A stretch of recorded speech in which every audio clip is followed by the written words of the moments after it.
140 ton কংক্রিটের ধ্বংসস্তূপ বুকে নিয়ে অলৌকিক বেঁচে থাকা। ভূমিকম্পের ধ্বংসস্তূপে মিরাকেল। ভেনেজুয়েলায় ভূমিকম্পের 8 দিন পর 100 ঘন্টার অভিযানে মিলল প্রাণের সন্ধান।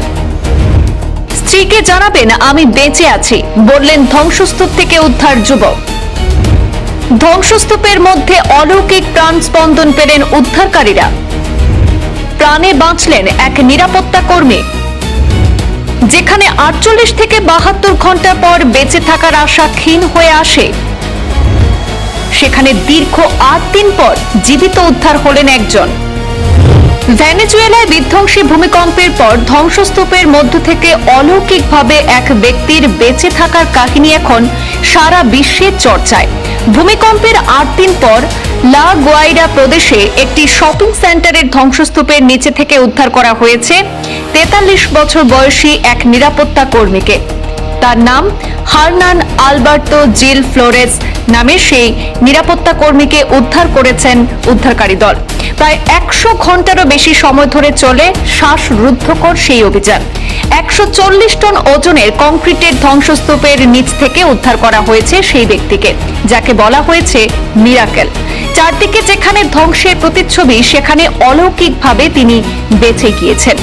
উল্লেখ্য, গত 24 জুন উত্তর ভেনেজুয়েলায় 7.2 এবং 7.5 মাত্রার দুটি শক্তিশালী ভূমিকম্প আঘাত হানে। ভূমিকম্পের জেরে ধসে পড়ে হাজার হাজার বাড়ি, বাণিজ্যিক ভবন, যার মধ্যে এই লা গুয়াইরা প্রদেশের বহুতল শপিং সেন্টারটি ছিল অন্যতম। ভূমিকম্পের সময় সেই শপিং সেন্টারে নাইট ডিউটিতে ছিলেন 43 বছর বয়সী নিরাপত্তা কর্মী হার্নান আলবার্তো জিল ফ্লোরেস। শপিং মলটি ধসে পড়ার পর তিনি প্রায় 140 টন ওজনের কংক্রিটের ধ্বংসস্তূপের নিচে চাপা পড়ে যান। এইসব ক্ষেত্রে যেখানে 48 থেকে 72 ঘন্টা পর বেঁচে থাকার আশা ক্ষীণ হয়ে আসে, সেখানে দীর্ঘ 8 দিন পর তাকে জীবিত উদ্ধার করে আন্তর্জাতিক উদ্ধারকারী দলগুলো। আন্তর্জাতিক গণমাধ্যম সূত্রে 100 ঘন্টার রুদ্ধশ্বাস উদ্ধার অভিযানের বিশদ তথ্যে জানা যায়, কোস্টারিকান রেড ক্রসের একটি দল প্রথমে গত রবিবার ধ্বংসস্তূপের নিচে প্রাণের অস্তিত্ব টের পায়। পরপরই শুরু হয় 100 ঘন্টার ম্যারাথন উদ্ধার অভিযান। চিলির দমকল বাহিনীর আরবান সার্চ অ্যান্ড রেস্কিউ ইউনিটের উদ্যোগে সেই উদ্ধার অভিযানে যোগ দেন মার্কিন যুক্তরাষ্ট্র, Portugal, Mexico, Costa Rica, El Salvador এবং ভেনেজুয়েলার উদ্ধারকারী দল। অনবরত আফটারশক, ভারী বৃষ্টি এবং ধসে পড়া ধ্বংসস্তূপের কারণে উদ্ধার কাজ বারবার ব্যাহত হচ্ছিল। তবে উদ্ধারকারী দলও হাল ছাড়েননি। একটি বিশেষ টেলিস্কোপিক ক্যামেরা ব্যবহার করে তারা জিল ফ্লোরেসের সঙ্গে যোগাযোগ করেন। তারপর টানেল তৈরি করে তার মধ্য দিয়ে তাকে জল এবং তরল খাবার সরবরাহ করা হয়।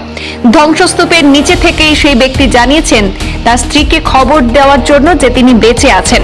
চিলির রেস্কিউ ইউনিটের অভিজ্ঞ দমকল কর্মী সেখানে উপস্থিত ছিলেন এবং তারা তাকে মানসিকভাবে শান্ত রাখেন, তার মনোবল ধরে রাখেন, আর তাতেই এই অসাধ্য সাধন হয়।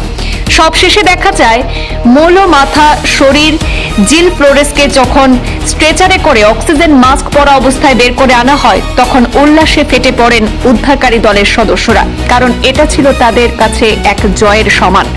জোড়া ভূমিকম্পে এখনো পর্যন্ত ভেনেজুয়েলায় মৃতের সংখ্যা বেড়ে দাঁড়িয়েছে 2595 জন, এমনটাই জানা যাচ্ছে। ব্যুরো রিপোর্ট, পূর্বাঞ্চল প্রতিদিন।